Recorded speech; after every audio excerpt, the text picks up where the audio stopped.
ನಮಸ್ಕಾರ, ಪ್ರಜಾರಾಜ್ಯ ಕನ್ನಡ ನ್ಯೂಸ್ಗೆ ಸ್ವಾಗತ. ಸಚಿವ ಸತೀಶ್ ಜಾರಕಿಹೊಳಿ ತಮ್ಮದೇ ಆದ ಶೈಲಿಯಲ್ಲಿ ಶತ್ರುಗಳಿಗೆ ಶಿಡಿಲಿನಂತೆ ಮಾತಿನ ಬಾಣ ಬಿಡುತ್ತಿದ್ದು, ಕಮತ್ನೂರು ಗ್ರಾಮದಲ್ಲಿ ನಡೆದ ಸಭೆಯಲ್ಲಿ ಹಣೆ ಮೇಲೆ ವಿಭೂತಿ ಇಟ್ಟು ಲಿಂಗಾಯತ ಟ್ರಂಪ್ ಕಾರ್ಡ್ ಉರುಳಿಸಿದ ಸಚಿವ ಸತೀಶ್ ಜಾರಕಿಹೊಳಿ, ನಿಮ್ಮ ದುಡ್ಡು ನಿಮಗೆ ಕೊಡೋಕೆ ಬೆಳ್ಳಿ ಗದೆ ಮೂರ್ತಿ ಕೊಡಬೇಕು. 50,000 ರೂಪಾಯಿಗೆ 7 ದಿನದಲ್ಲಿ 500 ರೂಪಾಯಿ ಬಡ್ಡಿ. ಇದು ಯಾವ ದೇಶದಲ್ಲಿಯೂ ಇಲ್ಲ. ಕಮತ್ನೂರು ಗ್ರಾಮದಲ್ಲಿ ಸಭೆಯೊಂದರಲ್ಲಿ ಸಚಿವ ಸತೀಶ್ ಜಾರಕಿಹೊಳಿ ಏನ್ ಹೇಳಿದ್ರು ಒಮ್ಮೆ ಕೇಳಿ. ರಾಮಗೌಡ ಪಾಟೀಲ್, ಪ್ರಜಾರಾಜ್ಯ ಕನ್ನಡ ನ್ಯೂಸ್. ಕನ್ನಡಿಗೆ ಸಹಾಯ ಸಹಕಾರ ಮಾಡಬೇಕು, ಮತಗಳನ್ನ ನೀಡಿ.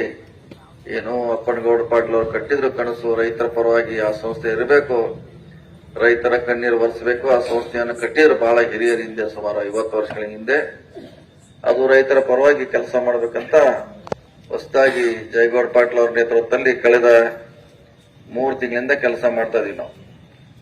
ಮುಂಚೆ ಕೂಡ ಅದು ಕಾರ್ಯನಿರ್ವಹಣೆ ಮಾಡ್ತಾ ಇತ್ತು. ಅದು ಯಾವ ರೀತಿ ಮಾಡ್ತಾ ನಿಮ್ಗೆಲ್ಲರೂ ಗೊತ್ತಿದೆ. ಅಲ್ಲಿ ಒಂದು TC ಬದಲಾವಣೆಗೆ ಎಷ್ಟು ಹರಸಾಸ್ ಮಾಡಬೇಕಾಗಿತ್ತು, ಎಷ್ಟು ಓಡಾಡಬೇಕಾಗಿತ್ತು ಆ TCಗಳನ್ನು ಪಡ್ಲಿಕ್ಕೆ, ಹೊಸ ಲೈನ್ ಹಾಕ್ಲಿಕ್ಕೆ. ಅದು ಈಗ 3 ತಿಂಗಳಲ್ಲಿ ಸುಮಾರು ಹೆಚ್ಚು ಕಮ್ಮಿ 100 ದಿನಗಳಾಗಿರ್ಬೇಕು ನಮ್ಮ ಹೊಸ ಬಾಡಿ ಬಂದ ಮೇಲೆ. ನೀವು ಯಾರು ಕೂಡ ಬೇರೆ ಯಾರದೇ ಊರಿಗೆ ಹೋಗೋದು ಅವಶ್ಯಕತೆ ಇಲ್ಲ, ಯಾರಿಗೂ ಕೂಡ ವಿನಂತಿ ಮಾಡೋದು ಬಹುಶಃ ಅವಶ್ಯಕತೆ ಇಲ್ಲ ಅಂತ ಭಾವಿಸ್ತೀನಿ ನಾನು. ಇಲ್ಲಿ ಕೂಡ TC ಕುಣಿಸಿರ್ಬೋದು, ಎಷ್ಟು ಹೊಸದ್ ನನಗೆ ಗೊತ್ತಿಲ್ಲ. ಕುಣಿಸಿರ ಏನು ಹೊಸದ ಒಂದು ಅದು ಕುಣಿಸು ಕೂಡ ಯಾರು ಕೂಡ ಯಾರ ಮನೆ ಬಾಗಿಲಿಗೆ ಹೋಗಿಲ್ಲ. ನೀವು ಹೇಳಿದ್ರಿ, ಅದಾಗೆ ಅಲ್ಲಿ ಬಂದ ಕುಂತು ರೈತರ ಸೇವೆ ಮಾಡುವಂತ ಪ್ರಯತ್ನವನ್ನ ಮಾಡ್ತಿದ್ವಿ. ಸೊ ಹೀಗಾಗಿ ನಿಮಗೇನು ಬಹಳ ಸವಿಸ್ತಾರವಾಗಿ ಹೇಳೋದು ಅವಶ್ಯಕತೆ ಇಲ್ಲ. ಕಳೆದ 30 ವರ್ಷಗಳ ರಾಜಕೀಯ ಇತಿಹಾಸವನ್ನ, ಹಿನ್ನೆಲೆಯನ್ನ, ಇಲ್ಲಿರುವಂತಹ ಆಗುವುಗಳನ್ನ ನೋಡಿದ್ವಿ. ಶಂಕೇಶ್ವರ ಶುಗರ್ ಫ್ಯಾಕ್ಟರಿ ಹಿಡಿದು DCC ಬ್ಯಾಂಕ್ ಇರಬಹುದು, ವಿದ್ಯುತ್ ಸಹಕಾರಿ ಸಂಘ ಇರಬಹುದು, ಹಾಗೂ ಅನೇಕ PKPS ಪತ್ರಗಳನ್ನ ಹೊಸ ದಾಳಿದು ಮಾಡೋದು ಹಿಡ್ಕೊಂಡು ಬಹಳಷ್ಟು ವಿಚಾರಗಳು ತಮ್ಗೆ ಗೊತ್ತಿರುವಂತಹ ವಿಚಾರ. ಈ ಹೊಸ ಪತ್ರಗಳನ್ನ ಮಾಡ್ಲಿಕ್ಕೆ ಇದರಲ್ಲಿ ಒಂದು ದೊಡ್ಡ ಷಡ್ಯಂತ್ರ ಇದೆ. ಅದನ್ನೆಲ್ಲ ನೀವೆಲ್ಲ ತಿಳ್ಕೋಬೇಕು. ನೋಡ್ಲಿಕ್ಕೆ ಅದ್ರಲ್ಲಿ ನಿಮ್ದು ಹೊಸ ದಾಳಿದು ಮಾಡ್ತು ಅಂತ ಹೇಳಿದ್ರು ಕೂಡ 7 ದಿವಸಕ್ಕೆ 50,000 ರೂಪಾಯಿಗೆ 300 ರೂಪಾಯಿ, 500 ರೂಪಾಯಿ, 700 ರೂಪಾಯಿ ತಗೋದನ್ನ ನೋಡಿದೀವಿ. ಇದ್ರ ಬಡ್ಡಿ ಲೆಕ್ಕ ಆಗಿರೋ ಬಹಳ ದೊಡ್ಡ ಬಡ್ಡಿ ಆಗಿದೆ. ಯಾವ ದೇಶದಾಗೂ ಇಲ್ಲ ಈ ಬಡ್ಡಿ, ಅಲ್ಲಿ ಯಾವ ಬ್ಯಾಂಕ್ನಾಗೂ ದೇಶದಾಗ ಸಿಗೋಲ್ಲ. ನೋಡ್ಲಿಕ್ಕೆ ಮೇಲ್ನೋಟಕ್ಕೆ ನಿಮಗೆ ಬಹಳ ಉಪಕಾರ ಸಹಾಯ ಮಾಡ್ದಂಗೆ ಕಾಣಿಸ್ತದೆ. ಅದಕ್ಕೆ ನಾವು ಈಗಾಗಲೇ ಹೇಳಿದೀವಿ, ನಾವಿಲ್ಲಿ ರಾಜಕೀಯವಾಗಿ ನಮಗೆಲ್ಲ ಸ್ಥಾನ ಮಾಡಿಕೊಟ್ರೆ ನಾವೆಲ್ಲ ಅದನ್ನ ಬಂದ್ರೆ ಫ್ರೀಯಲ್ಲಿ ಮಾಡ್ತೀವಿ ಅಂತ ಹೇಳಿದೀನಿ. ಪತ್ರ ಹಳಿದ ಫ್ರೀ ಒಳಗೆ ಮಾಡ್ಬೋದು. ಯಾಕೆ ನಿಮ್ ದುಡ್ಡು ನಿಮ್ದೆ ತಗೊಂಡ್ ಕೊಡ್ಲಿಕ್ಕೆ ಅದಕ್ಕೇನು ಯಾರು ಬಡ್ಡಿ ಕೊಡೋದು ಅವಶ್ಯಕತೆ ಇಲ್ಲ. ನಿಮ್ ದುಡ್ಡೇ ಅದು. 2 ದಿವಸ ನಾವು 3 ದಿವಸ ಇಟ್ಕೋತೀವಿ ಅಷ್ಟೇ. ಅಷ್ಟಕ್ಕೂ 50,000ಕ್ಕೆ 300 ರೂಪಾಯಿ ತಗೋತೀವಿ ನಾವು. 500 ತಗೋತೀವಿ. 1 ಲಕ್ಷ ಮೇಲಿದ್ರೆ 700 ರೂಪಾಯಿ ಬಡ್ಡಿಯನ್ನ ಕೊಡೋದು. ಮತ್ತು ನಿಮ್ಮ ದುಡ್ಡು ನಿಮ್ಗೆ ಕೊಡಕ್ ಮತ್ ನಾವು ಬೆಳ್ಳಿ ಮೂರ್ತಿ ಒಂದು ಕೊಡ್ಬೇಕು. ಅದಕ್ಕೆ ಬೆಳ್ಳಿ ಗದಾರ ಕೊಡ್ಬೇಕು, ಬೆಳ್ಳಿ ಗಣಪತಿನಾರ ಕೊಡಬೇಕು, ಮೂರ್ತಿಯಾರ ಕೊಡ್ಬೇಕು. ದುಡ್ಡು ಯಾರ್ದ? ಸರ್ಕಾರ ದುಡ್ಡ. ನಿಮಗ್ ಕೊಡಾಕ ನಿಮ್ಮಿಂದ ಒಂದ ಬೆಳ್ಳಿ ಮೂರ್ತಿಯನ್ನು ಕೊಡಿ ನಾವೆಲ್ಲ ಕಂಡು ನೋಡಿದ್ವಿ. ಈ ಪದ್ಧತಿ ನಿಲ್ಬೇಕು.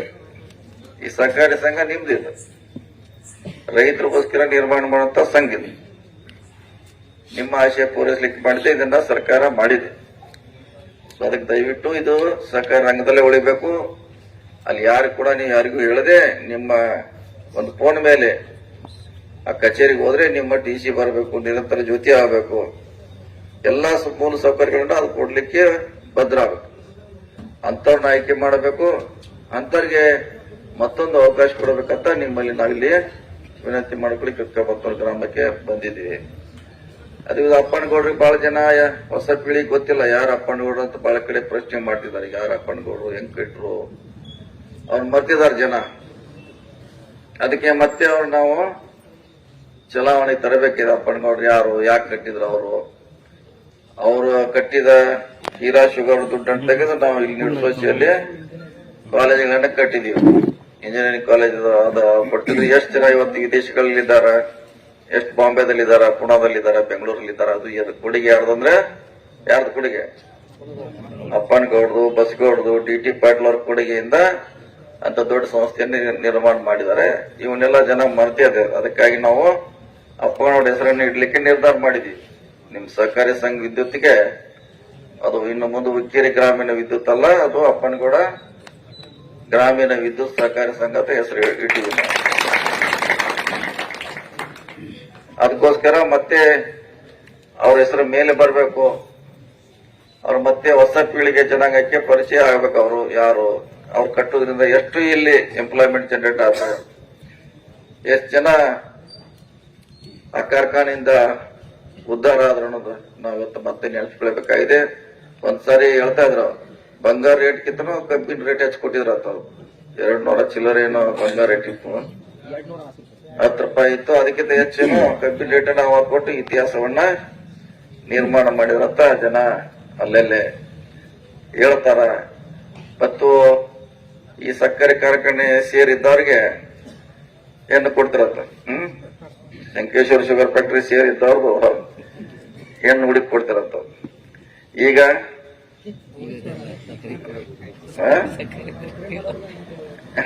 ನೌಕರಿ ಮಾಡೋರ್ಗೆ ಹೆಣ್ಣು ಕೊಡ್ತಾ ಇಲ್ಲ. ಸೊ ಇದನ್ನ ಇತಿಹಾಸವನ್ನ ಮರ್ತಿದೆ ಜನ. ಮತ್ತೆ ಅದನ್ನ ನಿಮ್ ಮುಂದೆ ಈ ತಾಲೂಕಿಗೆ ತರಲಿಕ್ಕೆ ನಾವೆಲ್ಲ ಅಣ್ಣಾ ಸಾಹೇಬ್ ಜೊಲ್ಲೆ ಅವರು, ಬಾಲಚಂದ್ರ ಜಾರಕಿಹೊಳಿ ನಾವು ಹೋರಾಟ ಮಾಡ್ತಾ ಇದ್ವಿ. ಈ ಹೋರಾಟ ನಮ್ಮಿಂದ ಯಶಸ್ವಿ ಆಗೋಲ್ಲ. ನೀವೇನು ಇಲ್ಲಿ ಕೂತಿದ್ರಿ ಮತ್ತಾರು, ಸುಮಾರು 500 ಜನ ಮತ್ತಾರಿದ್ದೀರಿ ಕಮತ್ನೂರಲ್ಲಿ. ನೀವು ಆಶೀರ್ವಾದ ಮಾಡ್ರೆ ಮತ್ತೆ ಅಪ್ಪನಗೌಡ್ರು, ಬಸಗೌಡ್ರು, ಡಿ.ಟಿ. ಪಾಟೀಲ್ ಅವರ ಹೆಸರ ಮತ್ತೆ ನಾವು ಹೊಸ ಪೀಳಿಗೆ ಹುಕ್ಕೇರಿ ತಾಲೂಕಿನ ಜನತೆಗೆ ಹೇಳಲಿಕ್ಕೆ ಅನುಕೂಲ ಆಗ್ತೈತೆ. ಅದಕ್ಕೆ ನಿಮಗೇನು ಹೆಚ್ಚು ಹೇಳೋದ ಅವಶ್ಯಕತೆ ಇಲ್ಲ. ಈ ಕಡೆ ನಿತ್ರ ಶಂಕೇಶ್ವರ ಶುಗರ್ ಫ್ಯಾಕ್ಟರಿ ಚಿಮಣಿ ಕಾಣ್ತಾವ, ಈ ಕಡೆ ಕೆಇಬಿ ಕಂಬಗಳ ಲೈಟ್ ಈ ಕಡೆ ಕಾಣ್ತಾವ. ಹಿಂಗಾಗಿ ಬಹಳ ಹೇಳೋದ ಅವಶ್ಯಕತೆ ಇಲ್ಲ. ಈಗ ನಮ್ ವಿರೋಧಿಗಳಿಗೆ ಹೇಳೋದವ್ರು ಒಂದೇ, ಹೊರಗಿನವರು ಒಳಗಿನವ್ರು ಕೇಳ್ತಾರೆ. ಅವ್ರ ಕಡೆ ಇರೋದು ಒಂದೇ. ಈಗ ಅವ್ರು ನಾವ್ ಏನ್ ಮಾಡಿದೀವಿ, ಎಷ್ಟು ನಷ್ಟ ಮಾಡಿದೀವಿ ಅಂತ ಹೇಳ್ತಾ ಇಲ್ಲ ಅವರು. ಅವ್ರು ಹೊರಗಿನವರು, ನಾವು ಒಳಗಿನವರು. ಮತ್ತಿಷ್ಟೆಲ್ಲ ಸಮಸ್ಯೆ ಮಾಡಿದವರು ಹೊರಗಿನವರು, ಒಳಗಿನವರು. ಲಾಸ್ ಮಾಡಿದಾರೆ ಅವರು ಹೊರಗಿನವರು, ಒಳಗಿನವರು. ನಿಮ್ಮವ್ರ ಇಲ್ಲವ್ರ ಏನ್ ಭಾಷಣ ಮಾಡ್ತಾರ, ಇವ್ರೇ ಅದನ್ನ 600 ಕೋಟಿ ಇಟ್ಟು ಅದ್ರ ಮ್ಯಾಗ ಒಂದ್ ದೊಡ್ಡ ಕಲ್ಲು ಇಟ್ಟು ಮ್ಯಾಗ ಹೊರಗೆ ಬಂದಂಗೆ ಇಟ್ಬಿಟ್ಟಾರ.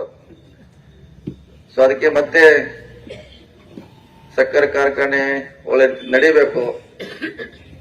ವಿದ್ಯುತ್ ಶಕ್ತಿ ಸಹಕಾರಿ ಸಂಘ ನಿಮ್ ಸೇವೆಗೆ ಬರಬೇಕು ಅನ್ನೋದಾಗ ನೀವೆಲ್ಲ ಈ ಗೋಳು ಭಾಷಣಕ್ಕೆ, ಅನವಶ್ಯಕ್ಕೆ ಗೊಂದಲ ಸೃಷ್ಟಿ ಮಾಡೋದನ್ನ ಮೀರಿ ನೀವು ಬರಬೇಕಾಗಿದೆ.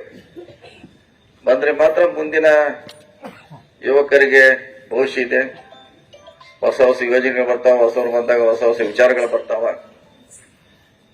ಅದರಿಂದ ನಿಮ್ಮ ಮಕ್ಕಳ ಭವಿಷ್ಯಕ್ಕೆ, ನಿಮ್ಮ ತಾಲೂಕಿಗೆ ಒಳ್ಳೆ ಭವಿಷ್ಯ ಇದೆ ಅನ್ನೋ ಮಾತನ್ನ ಈ ಸಂದರ್ಭದಲ್ಲಿ ಹೇಳಿ, ಹೆಚ್ಚು ಸಮಸ್ಯೆ ಆಗಿದ್ದು ಹೊರಗಿನವ್ರಿಗಿಂತ ಒಳಗಿನವರಿಂದ ಹೆಚ್ಚು ನಿಮಗೆ ಲಾಸ್ ಆಗಿದ್ದು ಈಗ ಹೇಳ್ತಾರ ಅವ್ರು.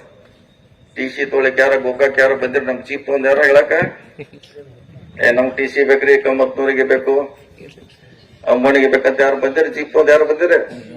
ಮುಂಚೆ ಎಲ್ಲಿ ಹೋಗ್ತೀರಿ ನೀವೆಲ್ಲರೂ? ಬಾಗೇವಾಡಿಗೆ ಹೋಗ್ತೀರಿ. ನಮ್ಗೆ ಗೋಕಾಕ್ ಬರೋದು ಅವಶ್ಯಕತೆ ಇಲ್ಲ, ನಮ್ದ ಕೆಲಸ ನಮ್ಗೆ ಹೆಚ್ಚಾಗೈತಿ. ನಿಮ್ದೊಂದು ಟಿ.ಸಿ. ಅವ್ರನ್ನ ಕಾಲಿ ಕುಣಿಸ್ಕೊಂಡು ನಾವೇನು ಎಲ್ಲಿ ಕೆಲಸ, ಬೇರೆ ಕೆಲಸ ಮಾಡ್ಲಿಕ್ಕೆ ಇದೆ. ಅದಕ್ಕೆ ಒಂದು ಅಪಪ್ರಚಾರ ಮಾಡ್ತಿದ್ದಾರೆ. ಗೋಕಾಕ್ ಹೋಗ್ಬೇಕು, ಅವಶ್ಯಕತೆ ಬಿದ್ದಾಗ ಹೋಗ್ಲೇಬೇಕಾಗ್ತದೆ. ಇವತ್ತ ಓಕೆ, ಅದು ಬರ್ಬೇಕು. ಈಗ 24 ಲಕ್ಷ ಕೊಡ್ತಾ ಇದೀವಿ ನಾವು, ಇನ್ನು ಮುಂದುವರಿಬೇಕು. ಯಾಕಂದ್ರೆ ನಾ ಹೇಳ್ದಂಗೆ ನಿಮ್ದು, ನೀವು ಓಟ್ ಹಾಕಿದಾಗ ನಾವು ಅಲ್ಲಿ ಡೈರೆಕ್ಟ್ರು, ನಾವು ಅಲ್ಲಿ ಹೋಗಿ ಮೊಘಲರ ತರ ಅಧಿಕಾರ ಮಾಡ್ಲಿಕ್ಕೆ ನಮ್ಗೆ ಕುಣಿಸಿಲ್ಲ. ಅಲ್ಲಿ ನಿಮಗೆ ಸೇವೆ ಮಾಡ್ಲಿಕ್ಕೆ ಅಲ್ಲಿ ನಿಮ್ಗೆ ಸಂಘ ಸಂಸ್ಥೆನ ಕೊಟ್ಟಿದ್ದಾರೆ. ಅದಕ್ಕಾಗಿ ದಯವಿಟ್ಟು ಅವ್ರು ಹೇಳುವಂತ ಸುಳ್ಳು ಅಪಪ್ರಚಾರ, ಒಳಗಿನವರು ಪ್ರಶ್ನೆ ಇಲ್ಲ. ನಮ್ಮ ಓಟ್ ಇರೋದೇ ಇಲ್ಲೇ ಇದೆ. ಅಲ್ಲಿ ಒಂಟಮೂರಾಗೆ ನಮ್ಮ ಓಟ್ 2 ಸಲ ಓಟ್ ಹಾಕ್ಯಾವ ಈಗಾಗಲೇ. 2 ಸಲ MP ಗೂ ಹಾಕಿದ್ವಿ, MLA ಗೂ ಹಾಕಿದ್ವಿ ನಾವು. ಪಾಟೀಲ್ ಅಂತ ಹೇಳಿದ್ಲ, ಮೊನ್ನೆ ಹೇಳಿದಲ್ಲ. ನೋಡಿರ್ತಾರೆ ಎಲ್ಲಾರು ಮನ್ಯಾಗ ಯೂಟ್ಯೂಬ್ ಅದ, ರಾತ್ರಿ ನೋಡಿರ್ತಾರೆ. ಗೌಡ್ರಿ ಅವರು ಎಲ್ಲ ನೋಡಿದ್ದಾರೆ. ಸೊ ಅದಕ್ಕೆ ನಾವು ಇಲ್ಲೇ ಅವರೇ, ಓಟ್ ಕೂಡ ನಮ್ದು ಇಲ್ಲೇ ಇದೆ. ಸಾಕಷ್ಟು ನಮ್ದು ಅಲ್ದಾಳದಲ್ಲಿ ಮನೆ ಇದೆ, ಒಂಟಮೂರಿಯಲ್ಲಿ ಮನೆ ಇದೆ, ಸಾಕಷ್ಟು ಇದೆ. ಅದ್ರಲ್ಲಿ ಏನ್ ಪ್ರಶ್ನೆ ಇಲ್ಲ. ಇರ್ಲಿ ಹೇಳ್ತೀವಿ ನಾವು. ಏನು ಇಡೀ ಈ ದೇಶದಲ್ಲಿ ಹುಟ್ಟಿದವರು ಎಲ್ಲೇ ಇರ್ಬೋದು. ಅವ್ರು ಗೋಕಾಕದಲ್ಲಿ ಇರ್ಬೋದು, ಹುಕ್ಕೇರಿಯಲ್ಲಿ ಇರ್ಬೋದು, ಬೆಳಗಾವದಲ್ಲಿ ಇರ್ಬೋದು, ಎಲ್ಲಿ ನಿರ್ಬಂಧಿಲ್ಲ. ಡಾಕ್ಟರ್ BR ಅಂಬೇಡ್ಕರ್ ಅವರು ಸಂವಿಧಾನ ಕೊಟ್ಟಿದ್ದಾರೆ. ಯಾರು ಎಲ್ಲಿ ಬೇಕಾದಲ್ಲಿ ಬದುಕಬಹುದು, ಎಲ್ಲಿ ಬೇಕಾದಲ್ಲಿ MLA ಆಗ್ಬೋದು, ಎಲ್ಲಿ ಬೇಕಾದಲ್ಲಿ MP ಆಗ್ಬೋದು ಅಂತ ಹೇಳುವಂತ ಪ್ರಯತ್ನ ಸಂವಿಧಾನ ಮೂಲಕ ಆಗಿದೆ. ಅದನ್ನ ಇವ್ರು ಹೇಳ್ತಾರೆ. ಯಾಕಂದ್ರೆ ಈಗ ನಮ್ಮ ಅಧಿಕಾರಿಗೆ ಹೋಗಿತ್ತಂತ ಈಗ ಎಲ್ಲರೂ ಹೇಳ್ತಾರೆ. ಇದೆಲ್ಲ ಇದಕ್ಕಂದ್ರೆ ತಮ್ಮ ಮುಂದಿನ ಮಕ್ಕಳಿಗೆ ಅಧಿಕಾರ ಟ್ರಾನ್ಸ್ಫರ್ ಇದಾವೆ. ಇದು ನಿಮಗೇನು ಕೊಡಕ್ಕಲ್ಲಿದ. ಅವ್ರ ಅಧಿಕಾರದಲ್ಲಿ ಉಳಿಬೇಕಾದ, ಎಲ್ಲಿ ಹೋಗ್ಬಾರ್ದು.